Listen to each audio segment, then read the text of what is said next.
আসসালামু আলাইকুম প্রিয় দর্শক, জানিয়ে দিব এখনকার আলোচিত সকল দেশীয় খবর। শুরুতেই জানিয়ে দেব সংবাদ শিরোনামগুলো। গুলশানের বাসায় শেষবারের মতো খালেদা জিয়া। এদিকে খালেদা জিয়া জানাজায় যোগ দিতে ঢাকামুখী জনস্রোত। খালেদা জিয়া জানাজা ঘিরে নিরাপত্তায় ২৭ প্লাটুন বিজিবি মোতায়েন। জানাবো বাংলাদেশের রাজনৈতিক ইতিহাস থেকে নিভে গেল আরেকটি আলো। এবং সর্বশেষ জানাবো ৩ বার ইউপি নির্বাচনে ফেল, এবার লড়বেন এমপি পদে। প্রিয় দর্শক, এতক্ষণ দেখছিলেন সংবাদ শিরোনামগুলো, এখন জানাবো বিস্তারিত খবর। গুলশানের বাসায় শেষবারের মতো খালেদা জিয়া। বাংলাদেশের সাবেক প্রধানমন্ত্রী ও বিএনপির চেয়ারপারসন বেগম খালেদা জিয়ার মৃতদেহ রাজধানীর এভারকেয়ার হাসপাতাল থেকে গুলশানের বাসায় নেওয়া হয়েছে। সকাল ৯:৩০টার দিকে শেষবারের মতো মৃতদেহটি গুলশানের বাসায় পৌঁছায়। সকাল ৯টার কিছু সময় আগে কড়া নিরাপত্তার মধ্য দিয়ে মৃতদেহবাহী গাড়ি রওনা হয়। গাড়িতে মোড়ানো ছিল লাল সবুজ জাতীয় পতাকা। গুলশানে খালেদা জিয়ার স্বজন এবং বিএনপির নেতাকর্মীরা মরদের কাছে এসে শেষবারের মতো তাকে শ্রদ্ধা জানান। বেগম খালেদা জিয়া জানাজা আজ রাজধানীর মানিক মিয়া অ্যাভিনিউ বাদজোহরে অনুষ্ঠিত হবে। জানাজা পড়াবেন বাইতুল মোকাররমের খতিব মুফতি আব্দুল মালিক। জানাজার আয়োজনের সব প্রস্তুতি সম্পন্ন করা হয়েছে। জানাজার পর তিনি চিরনিদ্রায় শায়িত হবেন তার স্বামী শহীদ রাষ্ট্রপতি জিয়াউর রহমানের কবরের পাশে। জানাজা সুষ্ঠুভাবে সম্পন্ন করতে এবং নিশ্ছিদ্র নিরাপত্তা নিশ্চিত করতে মানিক মিয়া অ্যাভিনিউ সহ রাজধানীতে ২৭ প্লাটুন বিজিবি মোতায়েন করা হয়েছে।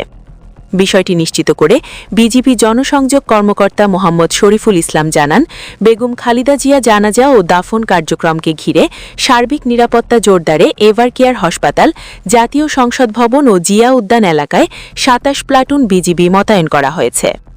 বাংলাদেশের রাজনৈতিক ইতিহাস থেকে নিভে গেল আরেকটি আলো। ৩ বারের প্রধানমন্ত্রী বিএনপির চেয়ারপারসন খালেদা জিয়া আর নেই। বাংলাদেশের রাজনৈতিক ইতিহাস থেকে নিভে গেল আরেকটি আলো। এত দীর্ঘ লড়াই, এত প্রতিকূলতার সামনে দাঁড়িয়ে থাকা অসম সাহসী এই নারী শেষ বাঁকে এসে আর পারলেন না। জীবন মৃত্যুর সঙ্গে দীর্ঘ লড়াইয়ের পর গতকাল সকাল ৬টায় চিকিৎসকেরা তাকে মৃত ঘোষণা করেন। তার মৃত্যুর সংবাদ ছড়িয়ে পড়লে শোকে নীরবতায় থমকে গেল দেশ, আর কাঁপিয়ে দিয়ে গেল রাজনৈতিক মানসিক ভূমিকম্পের সূক্ষ্মরেখাগুলো। সংগ্রাম, কারাবাস, অসুস্থতা সবকিছুর মধ্যে তিনি ছিলেন অবিচল, বিশ্বাসে দৃঢ় আর নেতৃত্বে অনমনীয়। কারাগারের দেয়াল, হাসপাতালের শয্যা, রাজনীতির নির্মম অন্ধকার সব মিলিয়ে দীর্ঘ বছর খালেদা জিয়া কাটিয়েছেন লড়াইয়ের ভার বহন করে। যে মানুষটি রাজপথে কখনো মাথা নত করেনি, এমনিতে একটি লড়াই থেকে আরেকটিতে যাত্রা করতে করতে তার শরীর হয়ে উঠেছিল ভঙ্গুর, মন ক্ষয়ে গিয়েছিল প্রতিহিংসার ধারাবাহিক আঘাতে। বিদেশের চিকিৎসা, দেশ বিদেশের বিশেষজ্ঞদের পরামর্শ, পরিবারের অসম ব্যাকুলতা সবই ছিল, সবই হলো, তবু তাকে আর ফেরানো গেল না। তুমুল জনপ্রিয় এই নেত্রীর প্রস্থান শুধু একটি রাজনৈতিক ব্যক্তির মৃত্যু নয়, এতে একটি যুগের সমাপ্তি। সেই যুগের মধ্যে আছে মুক্তিযুদ্ধের অন্ধকারে তার বন্দিত্ব, স্বামীর শাহাদাতের জীবনচক্রে ভেঙে পড়া সেনাবাহিনীর বাড়ি থেকে উচ্ছেদের অস্ত্র, 1111-এ নিঃসঙ্গ বন্দিত্ব, আর পুরান ঢাকার কারাগারের শীতল দেয়ালে জমে থাকা নিঃশ্বাস। সবকিছুর পরও তিনি দাঁড়িয়েছিলেন বাধা, ব্যথা আর ব্যর্থতা পেরিয়ে। খালেদা জিয়ার জীবন ছিল ঘাত প্রতিঘাতে পূর্ণ।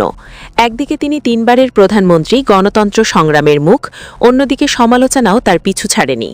গণতন্ত্রের পথে হাঁটতে গিয়ে যেমন ভালোবাসা পেয়েছেন, তেমনি তীব্র বিরোধিতাও কম ছিল না।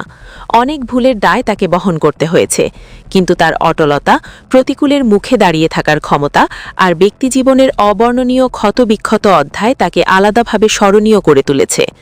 শোকের এই মুহূর্তে আমরা এক রাজনীতিকে নয়, এক দৃঢ়চরিত্র নারীকে পরম শ্রদ্ধার সঙ্গে স্মরণ করি, যার জীবনের গল্প শুধু সংগ্রামের নয়, অবিচল থাকার অনুশাসনও বটে। একটি অন্তর্দ্বীপ নিভে গেছে, কিন্তু তার আলো অনেক দিন ধরে পথ দেখাবে আমাদের রাজনৈতিক ইতিহাসকে। অসুস্থ শরীর নিয়েও যে মানুষটি শেষ পর্যন্ত লড়াই চালিয়ে গেছেন, তিনি আমাদের শিখিয়ে গেলেন দৃঢ়তা কিভাবে জন্ম নেয়। তার কণ্ঠে ছিল সংগ্রামের ইতিহাস, নীরবতা ছিল ত্যাগের গভীরতা। আজ তার অনুপস্থিতিতে শূন্যতা শুধু রাজনীতিতে নয়, জাতির অনুভূতিতেও। খালেদা জিয়া ছিলেন রাজনীতির এক অশ্বরোহিণী, যিনি প্রতিদিন আহত হন, প্রতিদিন অভিযুক্ত হন, আবার প্রতিদিনই ঘুরে দাঁড়ান। জয় পরাজয়ের হিসেবের বাইরে ছিল তার দৃঢ়তার বর্ণমালা। আজ তিনি আমাদের মাঝে নেই, কিন্তু যে অন্ধকার আলোসান উপস্থিতি তিনি রেখে গেলেন তা বহুদিন পর্যন্ত রাজনীতির ভাষা, প্রতিদ্বন্দ্বিতার বোঝাপড়া এবং ইতিহাসের নির্মম রেকর্ডে প্রতিনিধিত্ব হয়ে থাকবে। ইতিহাস তাকে মনে রাখবে ভালোবাসা, বিতর্ক আর অবিচল সাহসের এক অনন্য নাম হিসেবে। 3 বার ইউপি নির্বাচনে ফেল, এবার লড়বেন এমপি পদে। 3 বার ইউনিয়ন পরিষদ নির্বাচনে চেয়ারম্যান পদে ফেল করেছেন আব্দুল আলী ব্যাপারী। আসন্ন ও ত্রয়োদশ জাতীয় সংসদ নির্বাচনে মানিকগঞ্জ 1 আসনে এমপি পদে মনোনয়নপত্র দাখিল করেছেন তিনি। সূত্রমতে মনোনয়নপত্র জমা দেওয়ার সময় নির্বাচন এলাকায় মোট ভোটারের মধ্যে 1% ভোটারের স্বাক্ষর সহ জমাদানের বিধান থাকলেও সেই শর্ত পূরণ না করায় নির্বাচন বাতিল করেন তখনকার রিটার্নিং অফিসার। প্রার্থিতা বাতিলার কথা শুনে জেলা প্রশাসকের কার্যালয়ের সামনে প্রার্থীরা ফেরত চেয়ে কান্নায় মাটিতে লুটিয়ে পড়েন।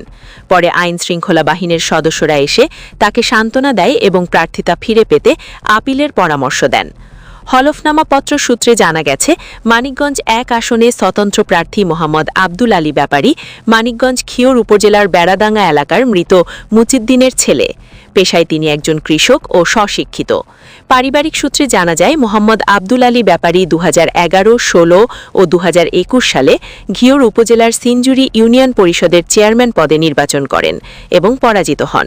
পরে দ্বাদশ জাতীয় সংসদ নির্বাচনে মানিকগঞ্জ 1 আসনে স্বতন্ত্র প্রার্থী হয়ে মনোনয়নপত্র জমা দেওয়ার পরে এবার তিনি মানিকগঞ্জ 1 আসনে মনোনয়নপত্র দাখিল করেন। মনোনয়নপত্র জমা দিয়ে আব্দুল আলী ব্যাপারী জানান, এবারও তিনি এমপি পদে লড়বেন। এবার মনোনয়ন বাতিল হবে না বলে আশাবাদী তিনি। অভিজ্ঞ একজনকে দিয়ে তার মনোনয়ন ফর্ম কিনেছেন, বাতিল হওয়ার চান্স নাই। প্রিয় দর্শক, এই ছিল এখনকার গুরুত্বপূর্ণ নিউজ। আরও গুরুত্বপূর্ণ নিউজ নিয়ে ফিরছি কিছুক্ষণের মধ্যে।